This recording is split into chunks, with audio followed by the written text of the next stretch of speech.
We've already taken a look at how chemoorganotrophic aerobic respirators make ATP, so what we're going to do next is take a look at how chemolithotrophic anaerobic respirators make ATP. So I'm just realizing that this is kind of a lot to say. So how about, for short, we're going to call these guys organoaerobes, and then we're going to call these guys lithoanaerobes, just for the purposes of this video. So basically what we're going to do here is take a look at how lithoanaerobes are different when they make ATP as compared to organoaerobes. They're both the same in that they both make ATP by making electrons move from one molecule to another, and then they use the energy of that moving electron in order to produce that ATP. The difference, though, is this. So remember that by definition, organoaerobes make electrons move from an organic molecule that serves as the electron source to oxygen, which serves as the electron acceptor. By definition, on the other hand, lithoanaerobes do this. So they also make electrons move, but what they use as their electron source is an inorganic molecule. They also use something inorganic as their electron acceptor, but it's an inorganic molecule that's not oxygen. So what we'll do here is take a look at three more differences between lithoanaerobes and organoaerobes when it comes to making ATP. One difference is that these lithoanaerobes make fewer ATPs per molecule of electron donor. So to figure out why that is, it'll help to first think about it in terms of this analogy. So check out these two boulders here sitting on their perch. You can tell that this boulder, if you were to push it down, would create a lot more energy as compared to this one, just because it generates a lot more force because it's falling from a perch that's higher up. So overall, there'd be a lot more energy that would be produced when this boulder, a lot more kinetic energy that would be produced when this boulder falls from its perch as compared to this one. So this situation here represents what organoaerobes do. So in other words, whenever the electron moves from an organic molecule to oxygen, that electron moves with a lot of force compared to what lithoanaerobes are doing. So they can also make electrons move, but that electron does not move with as much force, which means that it doesn't have as much energy to generate ATPs. And so here's the reason why lithoanaerobes generate electrons with less force as compared to organoaerobes. This table lists molecules that are commonly used as electron sources, and also molecules that are commonly used as electron acceptors. And the way that it's organized, the lower a molecule is on this table, the greater pull it has for electrons. So the lower a molecule is on this table, the better it is at taking electrons away from something else. That means that the higher up a molecule is on this table, the better it is at giving up electrons. So this is kind of a simplified way of thinking about it, but I think it works for the way that we're going to try to explain it here. So the reason why organoaerobes can generate electrons with a relatively high amount of force is because, well, if you take a look at what this table is telling you, by definition, chemoorganotrophic aerobes use as their electron source something organic, like glucose. And by definition, what chemoorganotrophic aerobes use as their electron acceptor is oxygen. And so check out this big difference in electronegativities between oxygen and glucose. Oxygen is really good at taking electrons away from other things. Glucose, it's extremely happy to give up electrons. So because oxygen is such a strong electron puller, and because glucose is so happy to give up electrons, that means that the electron can move with a lot of force from the glucose to the oxygen. So it's kind of like that oxygen isn't experiencing a lot of resistance when it's taking that electron away, which is the reason why it can pull it and generate a lot of force.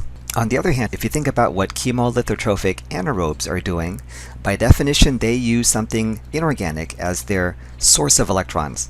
So let's say that in this example we have a chemolithotrophic anaerobe that uses iron as its source of electrons, and as its electron acceptor, let's say that this uses nitrate. So if you take a look at the difference in electronegativities between these two molecules, based on the positioning on this table, you can tell that nitrate has a stronger pull for electrons than iron, which means that it can make electrons move towards it. But it's not going to generate electrons with as much force as you see here with what the organoaerobe was doing. And basically that's because the difference in electronegativity between nitrate and iron is not as big as the difference between oxygen and glucose. So one way of thinking about that is that nitrate, it can pull electrons away from iron, okay, but it meets a lot more resistance compared to when oxygen is pulling electrons away from glucose. So basically in this situation here, it's like pulling on a rope that has like a half a pound weight tied to it.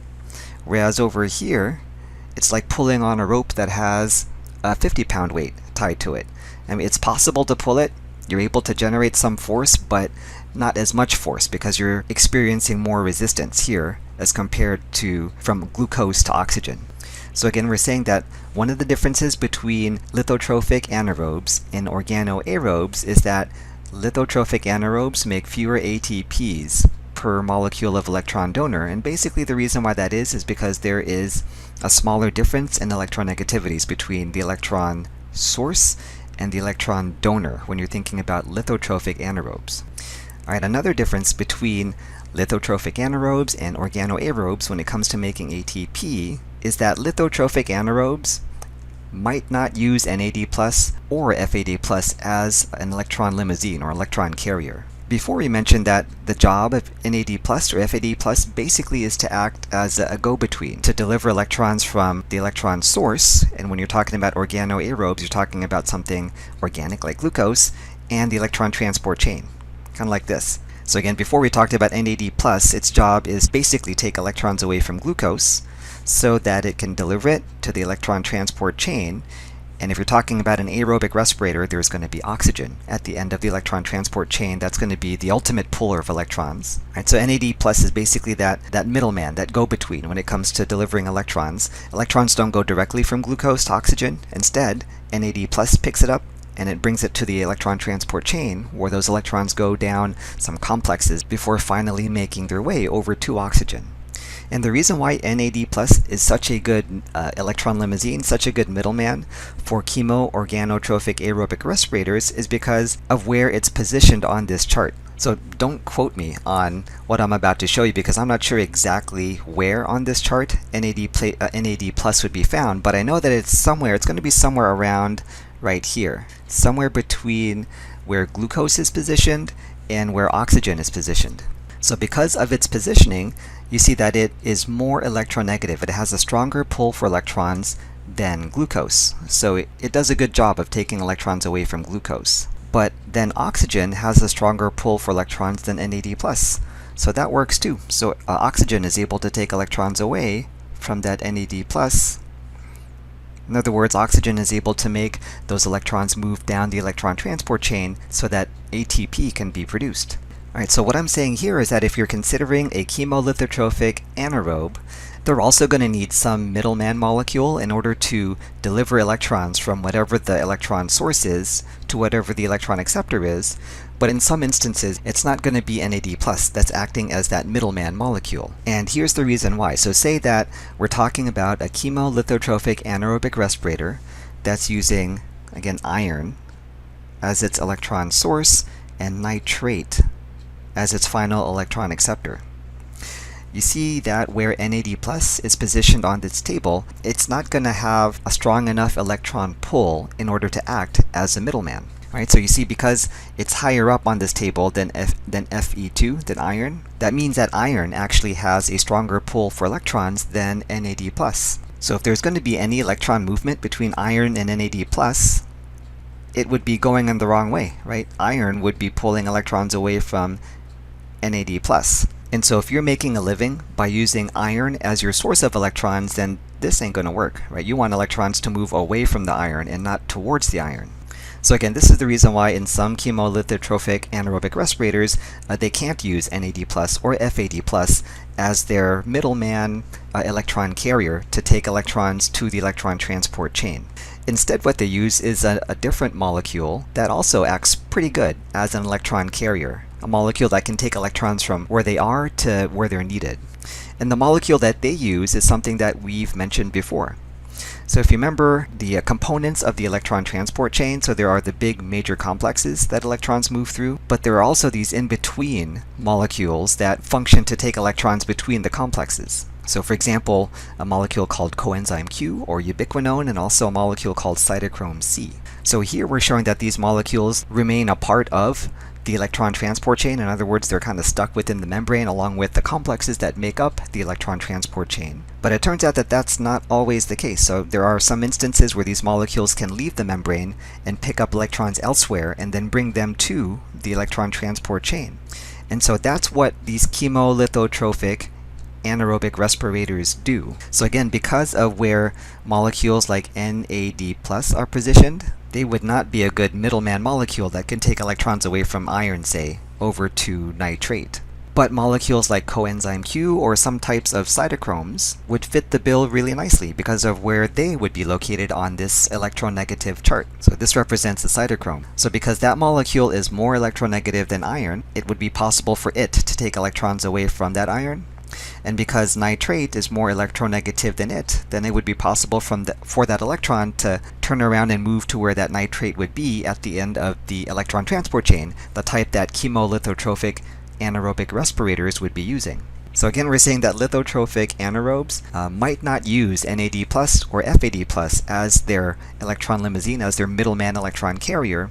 And basically the reason why is that the molecule that serves as their electron source might actually be more electronegative than NAD+.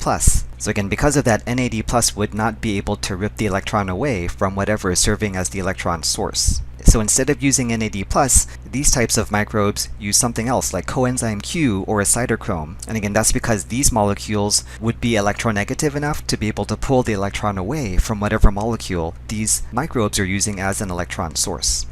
All right, and then one last way that lithotrophic anaerobes are different than organotrophic aerobes, and it's something that we've already mentioned actually. So it turns out that these guys have electron transport chain parts, electron transport chain components that are different than the electron transport chain that is used by chemoorganotrophic aerobic respirators. And since we've already explained this before, I'll just show you just a brief recap of those differences. So one of the electron transport chain parts that can differ between these two types of cells is this complex number 4. So remember, one of the jobs of complex 4 is to bring whatever molecule that's going to be serving as the electron acceptor into the picture, to bring it over to the electron transport chain so it can do its job of pulling electrons. Aerobic respirators then are going to be using complex 4s that are good at bringing oxygen to the electron transport chain. On the other hand, anaerobic respirators are going to be using complex 4s that are really good at bringing things like nitrates over to the electron transport chain. Another difference in electron transport chain components is, it says here, the diffusible electron acceptor that's going to be compatible with complex number 4. So remember, with aerobic respirators, they're going to use an electron carrier called coenzyme Q, or ubiquinone, to transfer electrons over to complex number 4. But because anaerobic respirators have a different complex 4, that means that they're going to need a different electron carrier that's going to be compatible with it. So coenzyme Q is not compatible with anaerobic complex 4. So instead, anaerobic respirators use something called menaquinone that's going to be able to bring electrons over to their version of complex 4. So again, chemolithotrophic anaerobic respirators and chemoorganotrophic aerobic respirators, they're both the same generally in that they both generate ATPs from making electrons move, but there are some differences in how they make that ATP, and we just went over those differences here. Okay, so here's probably a good spot to review and recap what we've taken a look at so far. The big picture is that we're taking a look at the different types of metabolism that different types of cells can do. We mentioned that these are examples of molecules that all cells need to have access to in order to stay alive. Different cells can use different things as electron sources, different things as electron acceptors, different things as carbon sources. So far we've talked about these things. So we've talked about cells that use organic and inorganic things as their electron source. We've talked about cells that use inorganic things as their electron acceptor. And we've also taken a look at cells that use organic molecules as their carbon source. What we'll take a look at next is yet another category of metabolism that other bacteria can do. Bacteria that use organic molecules as their electron source, and also organic molecules as their electron acceptor. And so basically the way that these types of cells generate ATP is that they generate ATP without using an electron transport chain. Right? So you've seen that in order for an electron transport chain to work, there has to be an inorganic molecule at the end that's pulling on that electron. So if a cell is using something organic instead of inorganic, that means that it cannot use an electron transport chain. So Again, what that means is that cells that do this type of metabolism, they have to generate ATP in a way that does not involve an electron transport chain. And so what we'll take a look at is how that can be done. So basically, in order for a cell to generate ATP without using an electron transport chain, here's what they do. They take something like glucose as their electron source. They can break it down via glycolysis to make a couple of pyruvic acids. If you remember, during glycolysis, a couple of things are produced. NADH is produced, and also we mentioned that a little bit of ATP is directly produced by glycolysis.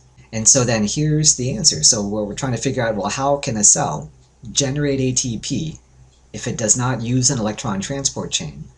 Well, basically the way they do that is that they just rely on the ATPs that are produced during glycolysis in order to satisfy all of their energy needs. Each molecule of glucose produces only 2 ATPs total during just glycolysis. So that's not really a lot of ATPs that are being produced. But that's better than no ATPs, right? So if you're a cell and you find yourself in an environment where there aren't any inorganic electron acceptors available, it would be better to just rely on the few ATPs that are produced during glycolysis than to get no ATPs at all. So cells that do this type of metabolism just get by on those few energy molecules that are produced. There's kind of an issue though. If you're talking about a cell that's relying just on glycolysis to produce ATP. Here's the issue. In order for glycolysis to happen, one of the things that's required is a molecule of NAD+. So there's a step during glycolysis where NAD+ is required. After that step, NAD+, or during that step, NAD+ grabs an electron to become NADH. So the problem is this. We're saying that NAD is required for glycolysis to happen. Where does that NAD come from? If you're talking about a respirator, where that NAD+ comes from is this. After that NAD is turned into NADH, remember what that NADH does is that it delivers its electron to the electron transport chain. After it drops off that electron, which is found in that hydrogen atom, you get NAD+ again. So cells that are doing respiration, that's how they get their NAD+. It's basically just kind of recycled as it travels from glycolysis over to the electron transport chain. Here though, we're taking a look at cells that don't use an electron transport chain. So kind of the problem is, where are these cells going to get their NAD+ from? So how do these cells regenerate NAD+ that's needed for glycolysis to happen? Again, here's a glycolysis. Glycolysis makes NADH. Another way of asking this question is, how do these types of cells rip that H off of the NADH if there's no electron transport chain around to do that? And so the answer is these pyruvic acids, these pyruvates that you find at the end of glycolysis, that's what these cells use to take the H away from NADH. After pyruvate grabs that H, after that pyruvate becomes reduced, it's no longer pyruvate, it's a different molecule called lactic acid that's just released as a waste product. And what you have, or what the cell has left over, is this really valuable NAD+ that it just regenerated. And again, NAD+ is really valuable because it's needed in order for glycolysis to continue. So if you take a look at what's happening in cells that do this type of metabolism, take a look at the molecule. That's the last molecule that's accepting the electron. It's pyruvate, right? So after pyruvate grabs that electron in the form of that hydrogen atom, it becomes lactic acid. Pyruvate happens to be an organic molecule. So we're just showing a really simple drawing of pyruvate here, but it actually turns out that pyruvate has both carbons and hydrogens in it. In other words, pyruvate is an organic molecule. Cells that do this type of metabolism use an organic molecule as its very last electron acceptor. So that's why cells that do this type of metabolism are described as fermenters. They do fermentation. And again, the reason why is because of our definition of fermentation, right? These cells use as their final electron acceptor something that's organic. Again, the importance of this electron acceptor in fermenting cells is that that organic molecule takes an H away from NADH so that NAD+ can be regenerated. And again, NAD+ is important because it's required for glycolysis to continue. And so if these types of cells are relying on glycolysis to make their ATP, then they better find a way to keep glycolysis going. It turns out that different types of cells can do different types of fermentation. And basically the difference among those types of fermentation is what's being used as electron acceptors, and that means that there are different waste products that are produced during the different types of fermentation. So what we'll do is to take a look at 4 different types of fermentation. This is just, again, one type of fermentation that can be done by cells. Each type of fermentation is named according to what the waste products are. So here the major waste product is lactic acid. That's why this type of fermentation is called lactic acid fermentation. Our muscle cells can do this type of fermentation if it needs a little bit extra ATP. So for muscle cells, if you're asking your muscle cells to do more than they can, based off of the amount of oxygen you're sucking in, they try to make a little bit more ATP by using pyruvate as a final electron acceptor. So you might relate then to this type of fermentation because your muscle cells do it when you work them really hard to produce lactic acid. Another way you might relate to this type of fermentation is that bacteria that do this type of fermentation are actually really important to the food industry. So there are bacteria that metabolize different types of sugars to produce lactic acid, and those types of bacteria are the types that end up, for example, curdling milk to produce yogurt and cheese. So that curdling of the milk is a result of the lactic acid that's produced by different types of lactic acid fermenting bacteria. Alright, so again, this is just one type of fermentation that cells can do. Here's another type of fermentation. Again, this is fermentation, so that tells you that the thing that's going to be the final electron acceptor during this whole process is something organic. But cells that do this type of fermentation use something other than pyruvate as its last electron acceptor. Instead, what they use is this. They actually modify pyruvate first before the molecule is used as a final electron acceptor. Here's how they modify it. These cells end up removing a carbon from pyruvate in the form of carbon dioxide. What you have left over is a 2-carbon molecule called acetaldehyde, and it turns out that cells that do this type of fermentation use this acetaldehyde as its final electron acceptor. In other words, it uses that molecule to rip the H away from the NADH so that NAD plus can be reproduced. And again, that NAD plus is important because it's needed to keep glycolysis going. This acetaldehyde, after it becomes reduced, in other words, after it grabs an H, it's no longer the same molecule. So now it's no longer an acetaldehyde, now it's ethanol. And so because this type of fermentation produces ethanol, and actually also CO2 as its major waste products, it's called ethanol fermentation. And so there's bacteria that can do this type of fermentation. Yeast can do this type of fermentation too in order to produce the CO2 that a lot of people use to make bread, and also to produce the ethanol to make beer and other fine beverages. What we'll do is take a look at 2 more types of fermentation that different types of bacteria can do. And what makes this type of fermentation different, again, is the thing that's acting as the final electron acceptor. So it ain't pyruvate, it ain't acetaldehyde. Instead, what these cells use as their final electron acceptor is this. They actually modify their pyruvate by removing a carbon in the form of CO2. They actually do that to both of the pyruvates that end up being produced at the end of glycolysis, so that now you have 2 molecules that each contain just 2 carbons in them. These cells then combine these 2 molecules to produce a molecule that now has 4 carbons in it. This molecule is called acetone, and this is the molecule that these types of cells use as their final electron acceptor to remove the H from the NADH to regenerate NAD+. That's important because it's required for glycolysis to continue. This molecule here, so after acetone has become reduced, so after it's removed the H from NADH, it's no longer the same molecule. Now it's called butanediol after it removes that H. And so because butanediol is the major end product of this type of fermentation, it's called butanediol fermentation. One more type of fermentation we'll take a look at that's done by some bacteria involves a different modification of the pyruvate before it's used as the final electron acceptor. So what these cells do is that they make some internal modifications to that pyruvate. So the modifications that occur don't involve taking a carbon off, but they involve rearranging some of the positions of oxygens and hydrogens that are inside of that molecule. And it's that rearranged 3-carbon molecule that these cells use as the final electron acceptor to remove an H from NADH, so that NAD+ can be regenerated. After this molecule ends up being reduced, it turns out that these cells make even more modifications to it so that the end product, or the end products, are different types of acids and also CO2. So then these are released as wastes. Because the major end products of this type of fermentation are different types of acids, it's called Well, it's not called different types of acids fermentation. Instead, what it's called is mixed acid fermentation.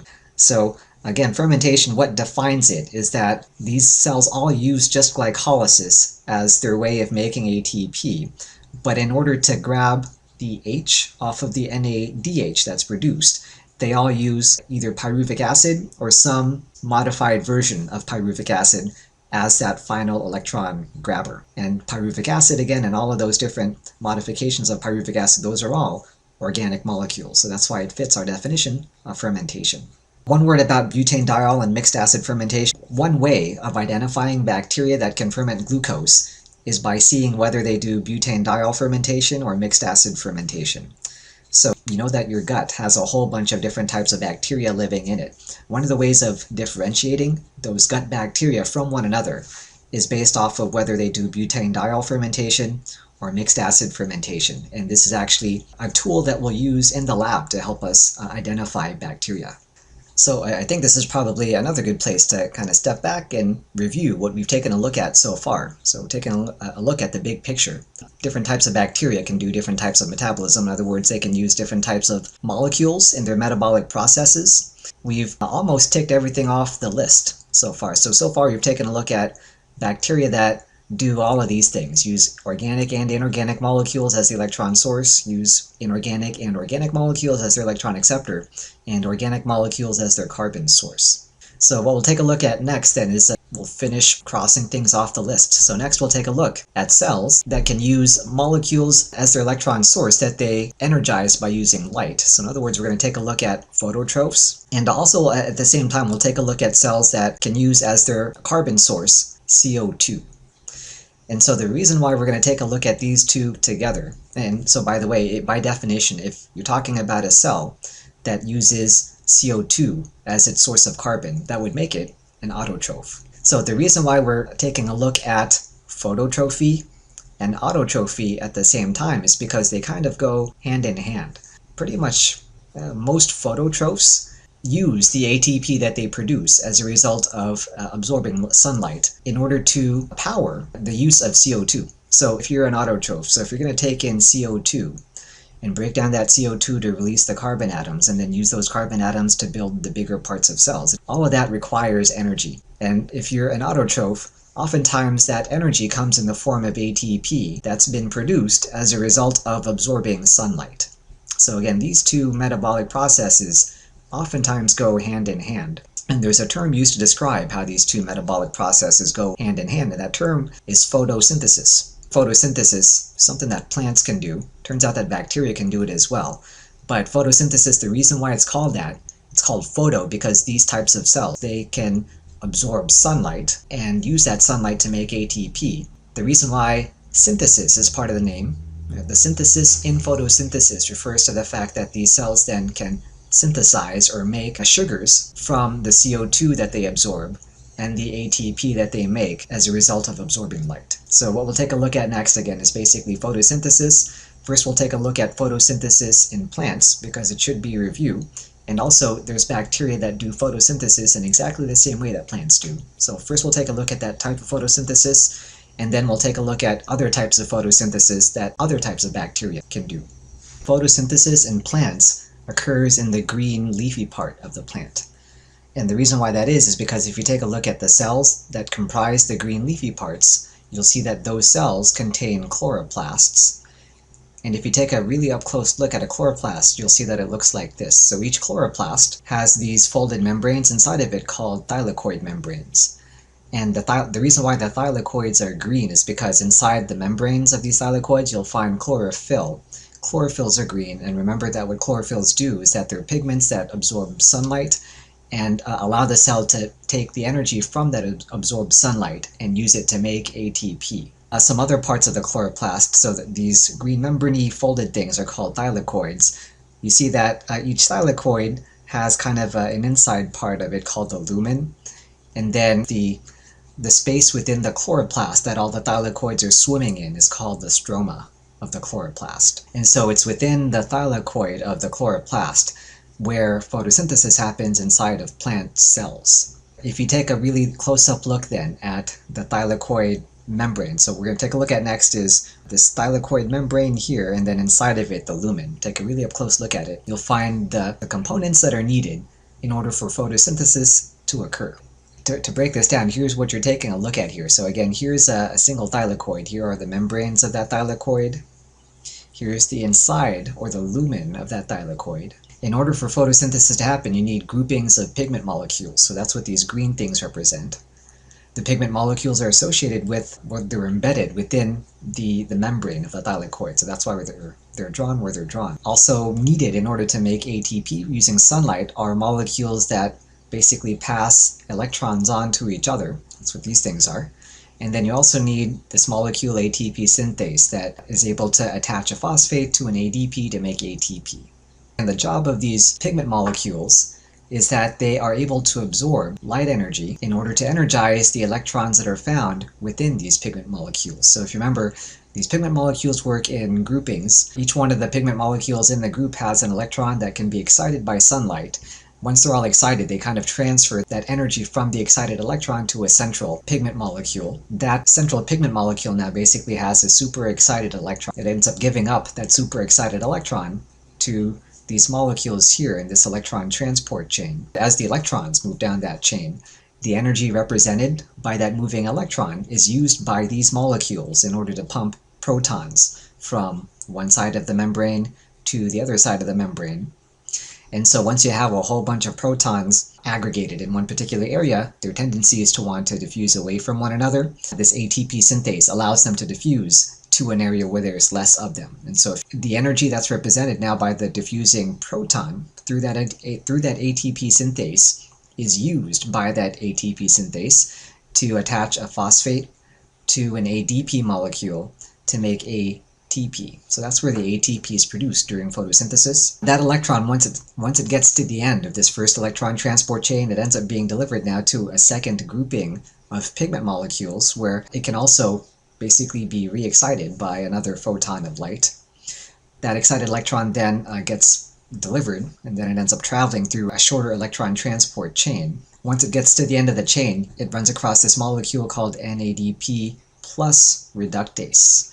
So once this molecule receives the electron, it tacks that electron onto an NAD+, as well as a proton, tacks a proton also onto that NAD+, in order to make a molecule called NADPH, which is basically another high-energy molecule. So if you remember, that's basically how photosynthesizing cells generate ATP from sunlight. The function of this water molecule here is that it replenishes the electron that ends up getting lost from these pigment molecules, right? So again, remember, these pigment molecules, once they have their electrons excited, they end up giving up that electron to this electron transport chain.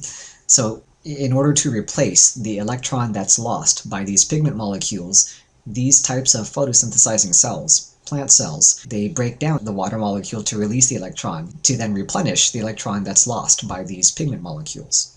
When water is broken down, one of the things that's released as a byproduct is oxygen, right? Because water has oxygen in it, so when it's broken down, oxygen gas ends up being released. So that's basically how photosynthesizing cells like plant cells use sun energy in order to make ATP. So that's how they perform their phototrophy. Remember we said that phototrophy is really closely associated with autotrophy. So cells that can use light energy to make ATP, most often they also are able to use CO2 as their source of carbon. And the way that they do that is by using something called the Calvin cycle. So plants use the Calvin cycle, and basically during the Calvin cycle there are molecules and enzymes that allow these cells to take in CO2, break it apart, and then use those carbon atoms to make bigger parts of the cell. So they can use those carbon atoms to construct sugars like glucose. Glucose can then be broken down to construct building blocks that can then be used to construct all of these other bigger structural parts of the cell.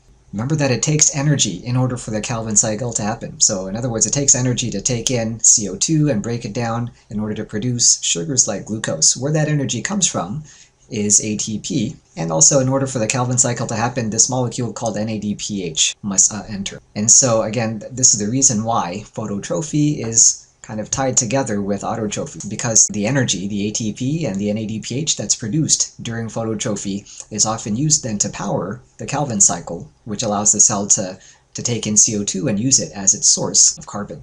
The reason why we're taking a look at photosynthesis in plants to begin with is, first of all, because it should be reviewed, and then also there are a certain type of bacteria that basically do the exact same type of photosynthesis. And the type of bacteria that does the same type of photosynthesis as plant cells is a type of bacteria called cyanobacteria. And so this might have just blown you away, knowing that bacteria do the very same type of photosynthesis as plants. You might be thinking, how is that possible? Bacteria and plants, they're in entirely different kingdoms. So how can they do the very same type of photosynthesis? Well, if you consider cyanobacteria, which again are the bacteria that do the same type of photosynthesis as plants.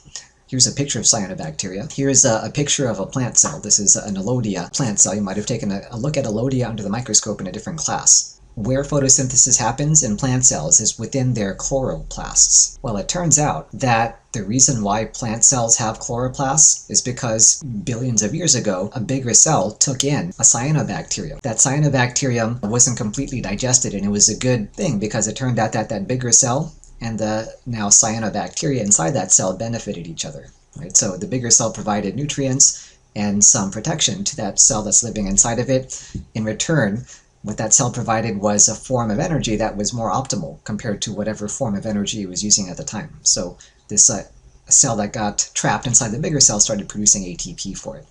So the reason behind that story is we're trying to answer this question: how is it possible for cyanobacteria and plants, two organisms that are in completely different kingdoms, how is it possible that they both do the same type of phototrophy? And the short answer is that, well, the chloroplasts that you find inside the plant cells, those chloroplasts are cyanobacteria. And so cyanobacteria are basically one of the original photosynthesizers. They were doing it long before plants were doing photosynthesis. And in fact, the reason why plants can do photosynthesis in the first place is because they have basically cyanobacteria living inside them.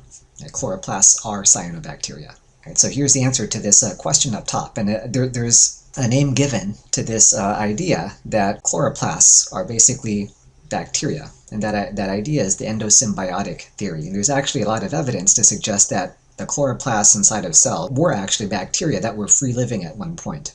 And some of that evidence includes the fact that if you were to take a look at a chloroplast and break it open, it has its own DNA, it has its own ribosomes, it has a membrane structure that's very similar to bacteria. So there's a lot of evidence to suggest, again, that these chloroplasts are, in real life, bacteria that just made their way inside a bigger cell. All right, so we're taking a look at cells that do photosynthesis. Turns out that cyanobacteria and plant cells do photosynthesis. The type of photosynthesis they do is the same, but it's not the only type of photosynthesis that cells can do. Other bacteria do a different type of photosynthesis, and for example, there's a class of bacteria called purple bacteria that do photosynthesis, but the components they use are a little bit different. And so we'll list 3 or 4 things that are different about the photosynthesis in purple bacteria. One of the things that's different is the type of pigment molecule that's used. So purple bacteria don't use chlorophyll. Instead, they use a purple-colored pigment, surprisingly, called bacteriophil. So that's one thing that's different about the photosynthesis of purple bacteria. Another thing that's different is the molecule that's used to feed electrons to the pigment molecules. So purple bacteria don't use water like cyanobacteria and plant cells do. Instead, they use molecules like hydrogen sulfide or even hydrogen gas. And because breaking down these types of things, hydrogen sulfide and hydrogen gas, so if you take a look at these things, H2S, H2, none of those things have oxygen in it. So that means that when these things are broken down to release their electrons, no oxygen is released. Right? So there are types of photosynthesis where oxygen is not a byproduct, and that type of photosynthesis is done by these types of bacteria called purple bacteria. So again, we're kind of just listing here the things that make this type of photosynthesis different. Another thing that makes it different is the electron source that's used. So they use a different thing to feed electrons to the pigment molecules. And because these things use molecules other than water, that means that no oxygen is released during this type of photosynthesis. One other thing that we'll mention that's different in the photosynthesis that's done by purple bacteria is the location that photosynthesis occurs. So if you consider chloroplasts and cyanobacteria, because they're basically the same thing, remember that the molecules that are needed in order to do photosynthesis are found in the membranes of these things called thylakoids. So both cyanobacteria and chloroplasts have these thylakoid structures inside of them, and that's the specific spot inside of that cell where photosynthesis occurs. It turns out that purple bacteria do not have thylakoids. So here's a picture of purple bacteria. And so instead, where they do photosynthesis, where you would find their pigments and ATP synthase and everything, it's actually in the cytoplasmic membrane. So the membrane that surrounds the entire cell itself is where photosynthesis occurs. So we'll list that as a fourth difference in the type of photosynthesis that purple bacteria do. The location of where it happens is different. Again, in chloroplasts and cyanobacteria, it occurs in the membrane of the thylakoids, which are found inside the cell or the chloroplast. In purple bacteria, it occurs in the cytoplasmic membrane because these bacteria have no thylakoids inside. So cyanobacteria and plants do one type of photosynthesis. Purple bacteria do another type of photosynthesis. There's a third type of photosynthesis that we'll show you that's done by yet another type of bacteria. And so there's a type of bacteria called green bacteria that are also photosynthetic, but they do it a little bit differently because the pigment molecules that they use is different. So green bacteria use also a greenish colored pigment molecule, but these molecules are different than the chlorophyll that's used by plant cells and cyanobacteria. So to signify that they're different, these pigment molecules are called bacteriophil, but again, it's a different type of bacteriophil that is used by the purple bacteria. This is the same. So green bacteria, just like purple bacteria, use H2S or hydrogen gas as the molecule that feeds electrons to their pigment molecules. That means that green bacteria also don't release any oxygen as a result of the photosynthesis that they do. But one thing that is different in green bacteria is how they take in CO2 and use it to build the bigger parts of the plant. So green bacteria don't use the Calvin cycle to do this. Instead, what they use is a reverse citric acid cycle, which is kind of cool. Remember that normally during the citric acid cycle, CO2 is released as a waste product and acetyl-CoA ends up coming in to feed it. So if that's what normally happens during the citric acid cycle, then you might be able to imagine that if you do a reverse citric acid cycle, that means that CO2 would be coming in and acetyl-CoA would be coming out as a product. Once that acetyl-CoA is produced, these types of bacteria then basically use that acetyl-CoA to do a reverse glycolysis to make glucose out of it. So instead of using a Calvin cycle, these green bacteria use a reverse citric acid cycle in order to take in CO2, use that as their carbon source to build the bigger structural parts of the cell. In order for this reverse citric acid cycle to happen, it requires energy. So that energy comes in the form of ATP, but it turns out that NADPH is not used for the reverse citric acid cycle. This is only used for the Calvin cycle. So because these cells use the reverse citric acid cycle, and this does not use NADPH, these cells don't really make as much NADPH, which means that if they're not making NADPH and they don't have the enzyme to make NADPH. Instead, the thing that delivers electrons to the reverse citric acid cycle is this ferredoxin. So photosynthesis of these types of bacteria doesn't involve that last NADP plus reductase. Instead, it kind of stops here, and that's what ends up delivering the needed electrons to the reverse citric acid cycle. So again, we're kind of just ticking off some of the things that make this type of photosynthesis different. And so the last thing we just took a look at here is this. Green bacteria, they have a different way of fixing CO2. When we say fixing CO2, basically what we mean is that fixing CO2 involves taking CO2 gas from the atmosphere and using that to make non-gaseous molecules like glucose. So these guys fix CO2 in a different way. They use the reverse citric acid cycle instead of the Calvin cycle. So now I think we've finally come to a point where we can cross everything off of our metabolic list.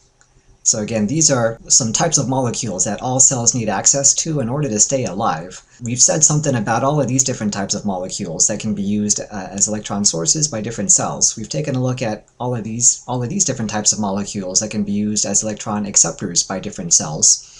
And now we've just taken a look at cells that use CO2 as their carbon source, and before we've already taken a look at cells that use organic molecules as their carbon source. So we've done it. Everything we've talked about, all of this stuff on our metabolic list. So after all of that hard work, what we're going to do next is work some more. So we mentioned that an example of one other thing that cells also need, besides these really important things, in order to stay alive, is that they need access to some molecule that has nitrogen in it.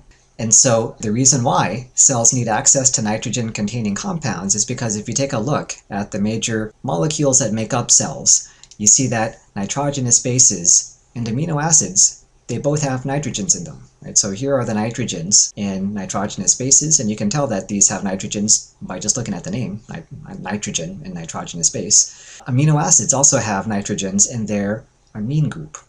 So the reason why cells need access to molecules that have nitrogen atoms in it is because those nitrogen atoms are essential to build nitrogenous bases and amino acids, which are used to make nucleic acids and proteins. So nitrogen-containing compounds are important for the reason that we just talked about. It turns out that there are other types of cells that can use nitrogen-containing compounds for other things as well. So there are chemolithotrophs that can use nitrogen-containing compounds as their electron source. And there are some anaerobic respirators that can use nitrogen compounds as their final electron acceptor. So nitrogen-containing compounds can be important for different reasons depending on what type of cell you're talking about. So what we'll do next is to say a little bit more then about nitrogen metabolism in cells. Because different kinds of microbes have different types of metabolisms, we can get these beautiful situations where basically different types of microbes can feed off of each other in the same environment and live really happily with one another. So for example, say that you have one type of microbe that does a particular type of metabolism that produces a particular type of waste. What's waste to one microbe might actually be used by a different microbe in its metabolic processes. And whatever waste this guy ends up producing might then be used by yet another microbe. So maybe it's kind of gross if you think about it, because the waste or the poop of one microbe is being eaten by another microbe. But I think it's kind of beautiful, so maybe I'm just into that kind of thing. But it allows different types of microbes to live in the same environment because they can kind of feed off of each other. So one specific example of where this happens occurs during something called the nitrogen cycle. So here we're going to take a look at the nitrogen cycle as an example of how microbes with different types of metabolism can feed off of each other, like we just explained. So basically, the nitrogen cycle involves different nitrogen compounds. Each one of those compounds can be used by a different type of organism during its metabolic processes. And so after each one of those compounds is used, it's converted into another nitrogen compound that can be used by another type of organism in its metabolic processes. So the way that it works is kind of like this. So one of the nitrogen compounds that's involved in the nitrogen cycle is nitrogen gas. And one of the reasons why nitrogen atoms are important to living things is because those nitrogens are used to make amino acids, which are used to make proteins. And all cells have proteins. So there are some organisms that can use the nitrogen atom in nitrogen gas to produce the amine groups that you need for amino acids. And the way they do that is by converting this to ammonia, and that ammonia is then used to produce amino acids. So this nitrogen atom in the ammonia is incorporated into this part of the amino acid that also has a nitrogen. So this part here, where some organisms can take nitrogen gas and convert it to ammonia for the purpose of making an amino acid, this specific step is called nitrogen fixation. And one general way of defining fixation is taking something that's a gas and converting it into a form that is no longer a gas, into a form that can stay in the soil. And it turns out that this process of nitrogen fixation is kind of unique because the only types of organisms that can do it naturally are prokaryotes. This part down here where ammonia is used to make an amino acid is called biosynthesis. Basically what biosynthesis means, it's the making of a molecule that you find in cells. So amino acids are found in cells, so that's why this is called biosynthesis. It turns out that when living things die and they start decomposing, the proteins inside of their cells start breaking down, which means that these amino acids become released. Once they're released, the amino acids themselves can start breaking down so that this amine group can be released to produce more ammonia in the soil. And so this process where the amine group from an amino acid is used to produce free ammonia is called ammonification. So again, this ammonia is really valuable to organisms like bacteria and archaea and plants because they can use that ammonia to make amino acids, which can then be used to make proteins. Turns out though that this ammonia can be useful to other organisms for a different reason. So other organisms can use this ammonia as an electron source or energy source. And when it's used as an electron source, that ammonia ends up being converted to ammonium ion, which is then converted to nitrite, which then can be converted to nitrate. So this process, where ammonia is ultimately used to make nitrate, is called nitrification. And so basically nitrate is the waste product of microbes that perform nitrification. Turns out that this nitrate, even though it's a waste product for one type of microbe, is really valuable to other types of microbes. So some microbes and some plants can use nitrate for biosynthesis. In other words, there's some microbes and some plants that use this to produce amino acids, which are then used to make proteins, whereas there are other microbes that can use nitrate as their final electron acceptor when they're making ATP. And so when nitrate is used as a final electron acceptor, it gets converted to nitrogen gas. And so this process where nitrate is converted to nitrogen gas is called denitrification. And it's called that because this prefix D means to remove something. And so that's exactly what's happening here. Nitrogen is being removed from the soil because nitrate is a form of nitrogen that can be in the soil, but when it's converted to nitrogen gas, then that can no longer remain in the soil. Nitrite is kind of a cool molecule in this whole process because it can be used both ways. So there are some organisms that can use nitrite as their final electron acceptor, and when that happens,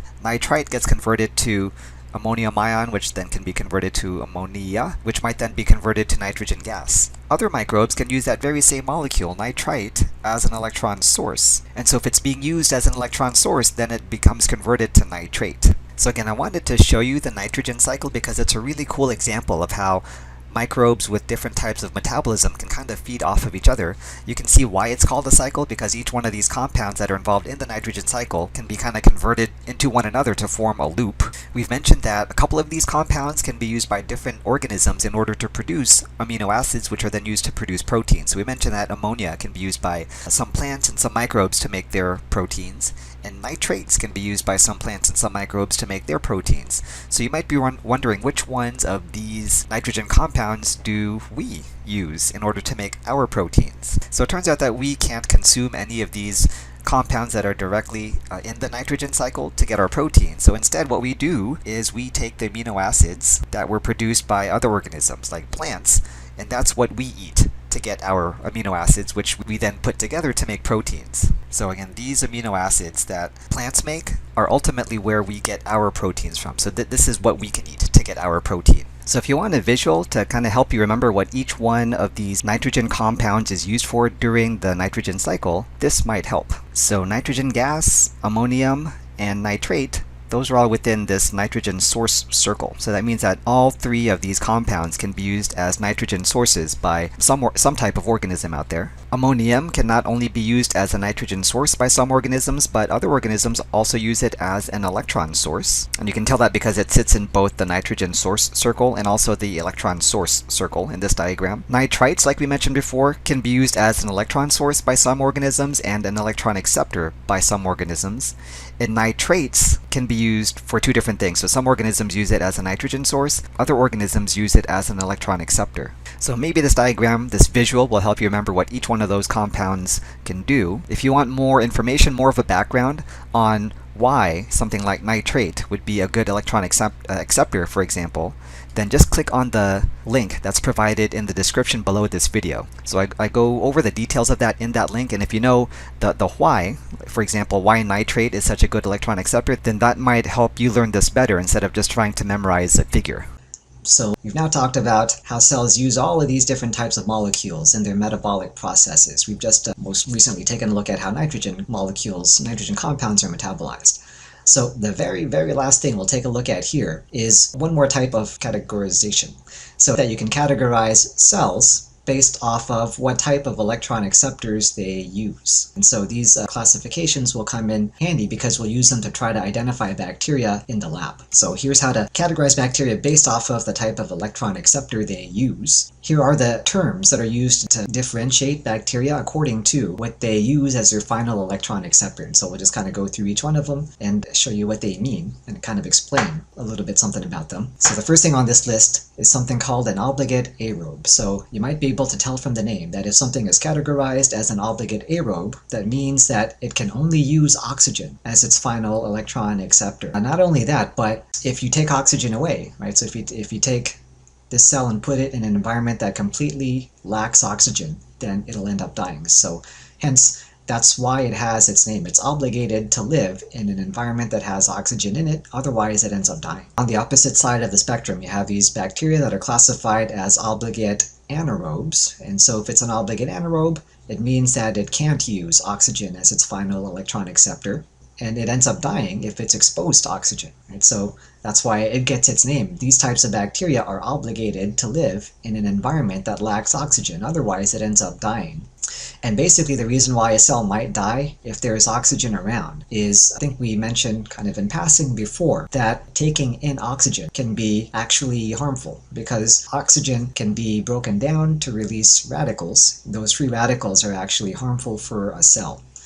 If you're a cell that's an obligate aerobe, you actually have ways of dealing with the harmful forms of oxygen, like oxygen radicals. So for example, obligate aerobes have this enzyme called catalase that can help protect it against harmful forms of oxygen like hydrogen peroxide and free radicals. It turns out that obligate anaerobes don't have those enzymes that protect it against the harmful forms of oxygen. So that's why they end up dying if they are in an environment that has oxygen in it. If a bacterium is classified as a facultative bacterium, these guys kind of have it good because they can go either way.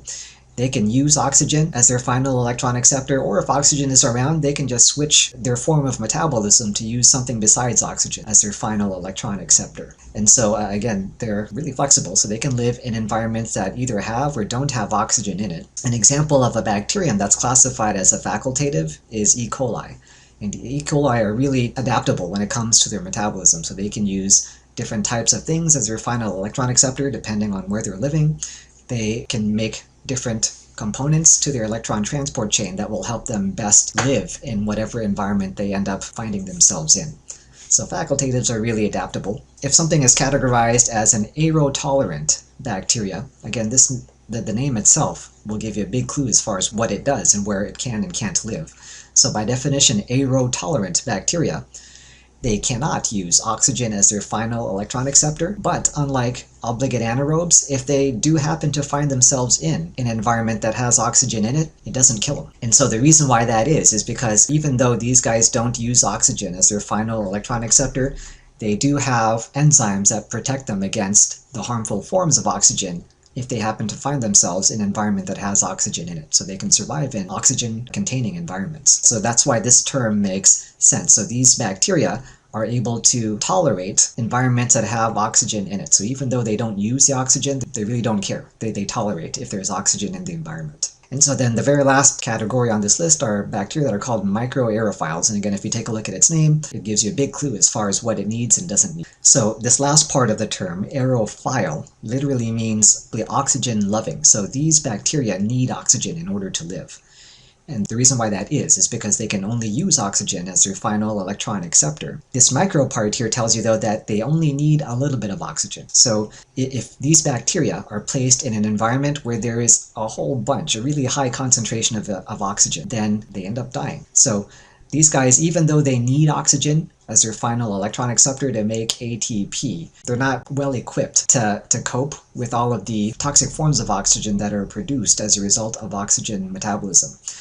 So that means that if they are exposed to too much oxygen, they end up dying as a result of it. So we've just taken a look at ways of categorizing microbes according to what they're using as their final electron acceptor and where they can't live according to oxygen concentration. So wrapping it all up, we've just taken a look at microbial metabolism. Metabolism involves taking in molecules that are needed in order for a cell to stay alive. Here are some of those types of molecules that are needed in order to stay alive. When you're considering metabolism in bacterial cells or prokaryotes in general, they're really diverse in terms of what all they can metabolize. If you consider animal cells, or humans like us, we're pretty much one-trick ponies. We can only metabolize organic things as our electron source, organic things as our carbon source, and we mostly use just oxygen as our electron acceptor. So not really much going as far as metabolic diversity in people, but bacteria though, bacteria can do all kinds of things metabolically speaking.